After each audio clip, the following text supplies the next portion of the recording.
Welcome to Twinning Time with us here at Liberated Living. We have a 7-step mindset mastery challenge using a P.A.N.A.C.E.A system. So we're going to show you how to use the P.A.N.A.C.E.A, and we're dedicating 7 minutes each day focusing on positive psychology, improved mindset, and raising our vibration to align to our desired outcomes by breaking epigenetic patterns and old belief paradigms to develop and master a winning mindset. In this video, we will be covering solutions to break inherent patterns and recode subconscious programming to permanently improve outcomes to specific conditions, since there's no quick fixes. So stay tuned. Hello and welcome back to Liberated Living. Today we are covering step 2 in the P.A.N.A.C.E.A system. And step 2 is the most fundamental step that is commonly missed, which causes us to prolong the problem, therefore recycle our patterns and repeat these lessons instead of transforming the conditions we wish to change and advance to the next stage of our life or succeeding, which prevents us from achieving better outcomes or reaching our desired goal.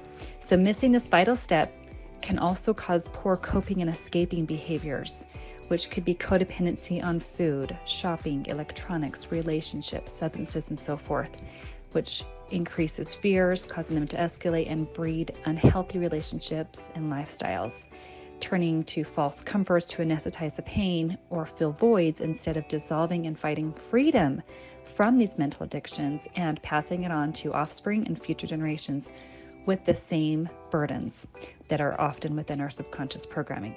So we will cover the correct and simple steps to recode the programming for good and remove the fear that causes these looping patterns with ease, just as we have for our clients. So step 2 is adaptive emotional responses. We're identifying new healthy coping strategies. We're going to use an ABC model, which is popular in cognitive behavioral therapy. So what adversity are you experiencing, which is generally the problem or pattern? And what is the belief or thought about the problem or pattern, the adversity? And what is the consequence of this belief, such as a feeling or behavior? This is where we tend to have the negative outcomes that we don't want, or when we begin to escape the pain and trauma. The most important question is, what meaning have you assigned to the presenting problem? Because feelings of shame or guilt will reinforce the problem and cause us to stagnate, which is feeling stuck. So can you identify any judgments that you've perceived from others or held toward yourself related to your challenge? And what is the resistance you're giving power to? Is the focus on the solution or the fear, such as the limiting belief and problem? So can you come to terms and accept the problem rather than turning to unhealthy coping mechanisms such as resisting and denying? Because when we judge others or even ourselves, we are identifying with shame and using shame as the weapon to use the unhealthy escaping. And escapism does lead to these codependency and addictions. Again, trying to avoid the pain instead of facing it with ease through these steps. So can you allow yourself to be a work in progress to proactively address it? We all have room to improve.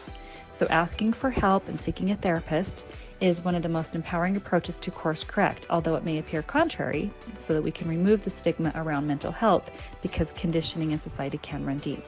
So a safe place to turn to is vital, which means to listen without judgment or feeling judged and being corrected. So can you identify any judgments you've perceived from others and help toward yourself to your challenge? This is where we will identify the shame, and the shame is really what keeps us stagnant and from advancing.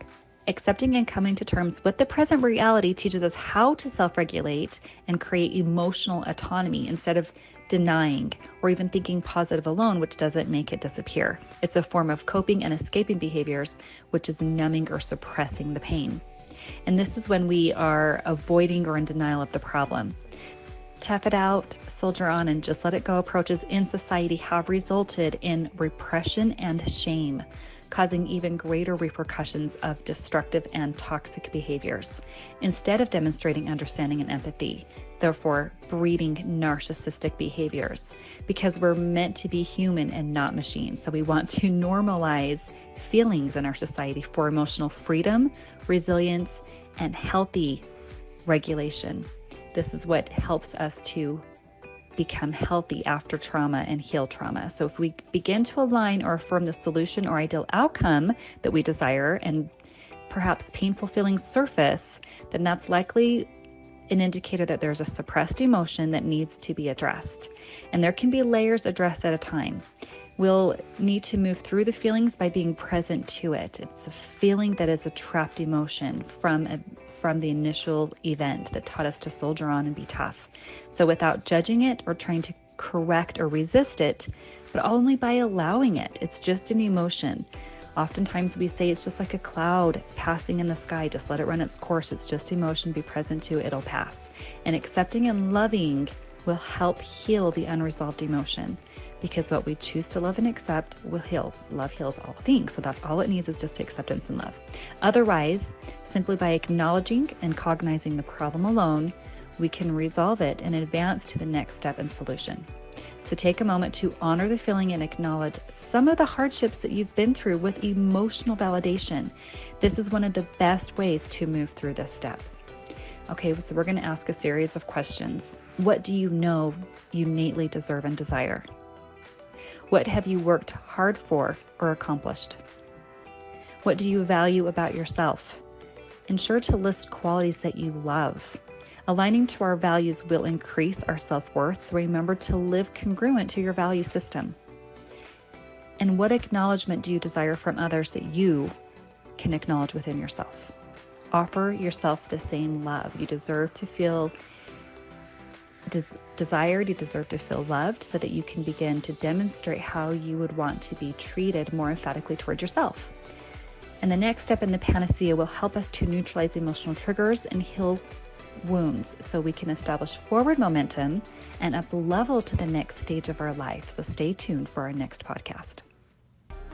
So if you wish to learn more and are truly ready to transform your conditions and your relationships from inherent programming for good, then go ahead and click the link below to get started to access our complete 7-step P.A.N.A.C.E.A system. Please let us know if you gained any value from this, and by sharing this video with your loved ones, liking and subscribing so we can make more beneficial videos for you.